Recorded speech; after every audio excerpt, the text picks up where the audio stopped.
చెప్పండి, మీరేం చెప్పాలనుకున్నారు చెప్పండి. సార్ నా పేరు సాయి ప్రసాద్ రెడ్డి సార్. మేము అన్నమయ్య జిల్లా కుర్బల్కోట మండలం నుంచి మాట్లాడుతున్నాము. సార్ మాది కుర్బల్కోట మండలం అన్నమయ్య జిల్లా సార్. సరే చెప్పండి. మేము ఇంతకు ముందు చిత్తూరు జిల్లాలోనే ఉండేటోళ్ళము. అప్పుడు ఈ చంద్రగిరిలో పెరిగిన చంద్రబాబు నాయుడు గారికి అతి బీద వ్యవస్థ అనేది కనిపించలేదు ఆయనకు అప్పుడు. ఇప్పుడు మరి కార్పొరేటర్ గా పెరిగిపోయినారు కదా, కాబట్టి ఆయనకి ఇప్పుడు చెమట వాసన అంటేనే అసహ్యం అనిపిస్తుంది.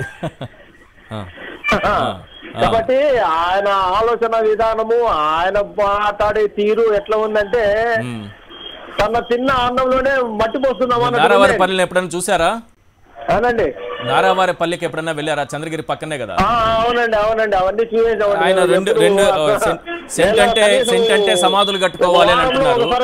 దానిలో పోతూనే ఉంటాము తిరుపతికి. సెంటు భూమిలో ఏమొస్తుంది, అక్కడ సమాధులు కట్టుకోవాలి అంటున్నారు. అవునండి. అప్పట్లో చంద్రబాబు నాయుడు గారి ఇల్లు కూడా సెంటు 1.5 సెంటో ఎంతో ఉందని అంటారు పెద్దవాళ్ళు. మీరేమన్నా చూసారా? మాది కూడా పక్క ఊరే, అందుకే అంటున్నా. ఇప్పుడు ఆయన కార్పొరేటర్ గా ఎదిగిపోయినారు కాబట్టి ఇప్పుడు ఆయనకి ఆ చెమట అంటేనే అసహ్యం అనిపిస్తుంది అనమాట. చిన్న గంజిని మర్చిపోయి అది ఎక్కడో నేను బిర్యానీ తింటా అన్న టైప్ లో ఉన్నారు ఆయన. థ్యాంక్ యూ అండి కాల్ చేసినందుకు. మరో కాలర్ ఉన్నారు కర్నూలు నుంచి, రాఘవేంద్ర గారు చెప్పండి, మీరేం చెప్పాలనుకున్నారు? సమయం తక్కువ ఉంది, చెప్పండి. Good evening. ఇప్పుడు అమరావతిలో 50,000 మంది పేదలకు ఇల్లు ఇవ్వడం అనేది తప్పనిసరి. వాళ్ళు అక్కడ అందరూ ఉండే అర్హత ఉంది. ఓన్లీ కొన్ని వర్గాలే కాకుండా అందరు ఉండే అర్హత ఉంది.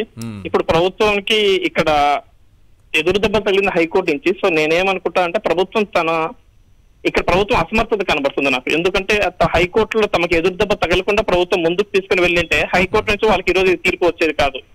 మనం ఎంతసేపు అక్కడ కేసులు వేస్తున్నారని తప్ప మన ప్రభుత్వం నుంచి మనం దానికి తగినట్టుగా మనం హైకోర్టు నుంచి మనకి ఎటువంటి ఎదురుదెబ్బ తగలకుండా మనం ముందుకు తీసుకెళ్ళలేకపోతున్నామని నాకు అనిపిస్తుంది. సో ప్రభుత్వం ఇందులో ఇంకొంతగా సమర్థత చూపించి ఇలా హైకోర్టు నుంచి మనకి ఎటువంటి ఎదురుదెబ్బ తగలకుండా, ఎటువంటి డ్రాబ్యాక్ లేకుండా, మనకి ఎటువంటిది ఇంట్రోస్పెక్షన్ చేసి